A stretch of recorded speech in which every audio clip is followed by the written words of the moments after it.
رسول کریم صلی اللہ علیہ وآلہ وسلم نے فرمایا کہ 3 آدمی چلے جا رہے تھے کہ ان کو بارش نے آ گھیرا، تو وہ پہاڑ کے ایک غار میں پناہ کے لیے گئے۔ ان کے غار کے دہانے پر ایک چٹان آ گری جس سے اس کا منہ بند ہو گیا، تو وہ ایک دوسرے سے کہنے لگے کہ تم لوگ اپنے اپنے نیک کاموں پر غور کرو جو تم نے اللہ کے لیے کیے ہوئے ہوں، اور اس کے واسطے سے اللہ تعالیٰ سے دعا کرو، امید ہے کہ اللہ اس چٹان کو ہٹا دے گا۔ ان میں سے ایک نے کہا، یا اللہ، میرے ماں باپ بوڑھے تھے اور میرے چھوٹے بچے بھی تھے، میں ان کے لیے جانور چراتا تھا، جب شام کو واپس آتا تو ان جانوروں کو دھوتا اور اپنے بچوں سے پہلے اپنے والدین کو پینے کو دیتا۔ ایک دن جنگل میں دور تک چرانے کو لے گیا، واپسی میں شام ہو گئی، جب آیا تو وہ دونوں سو چکے تھے۔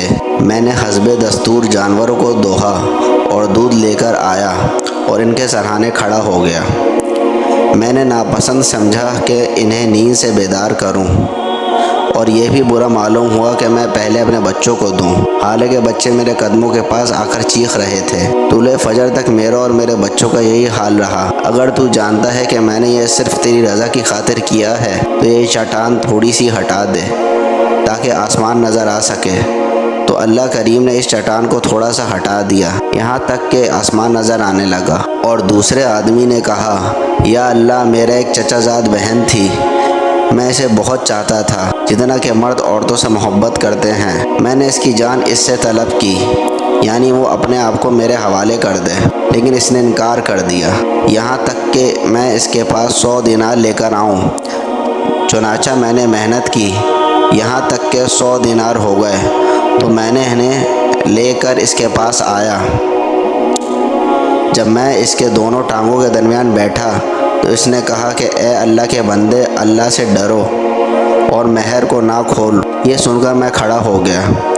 یا اللہ، اگر تو جانتا ہے کہ میں نے یہ صرف تیری خوشی کی خاطر کیا ہے تو ہم سے اس چٹان کو ہٹا دے۔ تو اللہ تعالیٰ نے اس چٹان کو تھوڑا سا سرکا دیا۔ تیسرے آدمی نے کہا، یا اللہ، میں نے ایک فراق چاول پر ایک مزدور کا کام پر لگایا، جب وہ کام پورا کر چکا تو اس نے کہا میرا حق دے دو۔ میں نے اس کی مزدوری دے دی، لیکن اس نے اپنی مزدوری چھوڑ دی اور لینے سے انکار کر دیا۔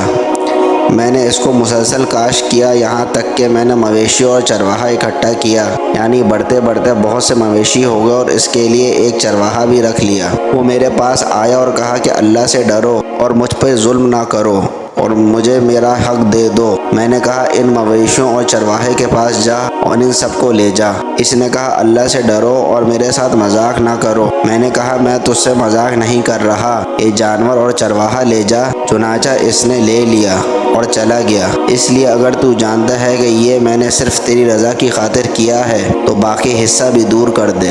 چنانچہ اس نے لے لیا اور چلا گیا۔ اس لیے اگر تو جانتا ہے کہ یہ میں نے صرف تیری رضا کی خاطر کیا ہے تو باقی حصہ بھی دور کر دے۔